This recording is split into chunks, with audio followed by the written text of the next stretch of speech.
if they have any questions. Yeah. Say something very brief. Yeah.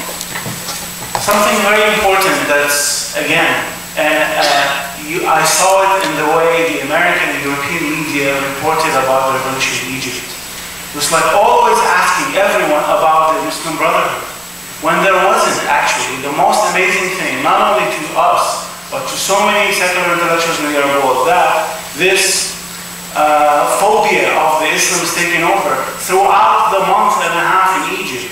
In all of the slogans out there was nothing that had anything to do with Islam. It was all back to basics: equality, freedom, democracy. So the whole idea that the Muslim Brotherhood is about to take over, which the New York Times kept repeating all the time, and NPR and everyone else, and even until now, of course, just like in this country, there are religious coups who are politicized and who get a lot of airtime. Guess what? In Egypt as well, there are religious coups, and now that the society is more open, they're rearing their heads. But the great majority of the people and the activists who carried out the revolution and those who participated, they might be religious, but the entire discourse was not a religious discourse. So actually, Islamic fundamentalism, my dear friends, is on its way out. But it seems that we're addicted to it. I mean, not only here, but even Arab intellectuals, secular Arab intellectuals, like, oh, I don't know, I don't want Muslims to take over.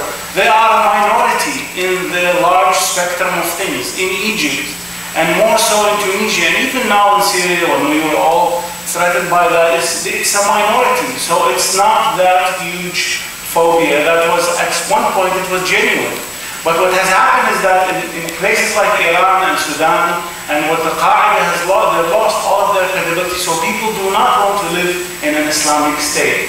They want a state that respects the freedom of religion, but they really have realized that religious coups do not make good governance. So that's the only reason why I'm saying, actually, wherever you come from, just in order to understand what's happening over there, you understand that Islamism is on the way out.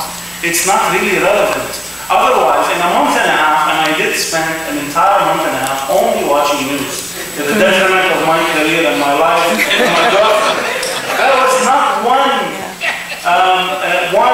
fundamental slogan. And there were amazing acts when the Muslim activists were praying in Tahrir Square, the Christian activists formed a cordon around them to protect them.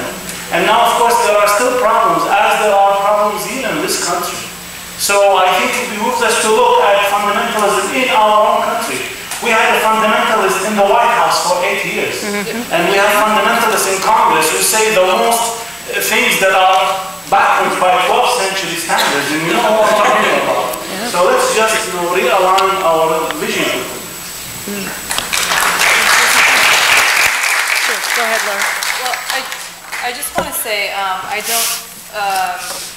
I personally don't want to fetishize or dwell too much on the possibility of Islamism and how it will, whether they will play a role or not in Egypt, because what I think is more important to emphasize in the interest of creating recording a history of this movement is, again, that when Mubarak was being ousted, and during this time, I mean, I agree that the democratic struggle and the popular character of the struggle was extremely compelling, and it still is compelling, but I think that on the left, which is why I would much rather focus on that, because it's telling, this has largely been lost on us, and we're back to the imperialist question. We're back to what the US is doing, and it's actually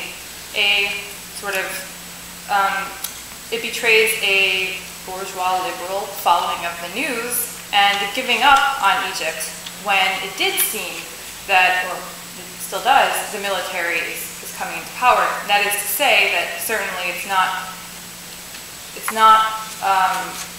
possible to predict the outcome of Egypt, but 100 years ago, a strong left, whether it's Marxist or communist, anarchist, etc., would have, at the very least, wanted to keep to insist on supporting and critically supporting what was going on in Egypt.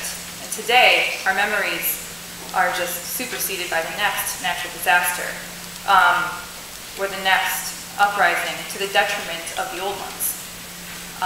So I do think that I don't want to fetishize or dwell very personally on the presence of the Islamists as though this were still Cold War politics and we were still trying to figure out like which camp is going to take over.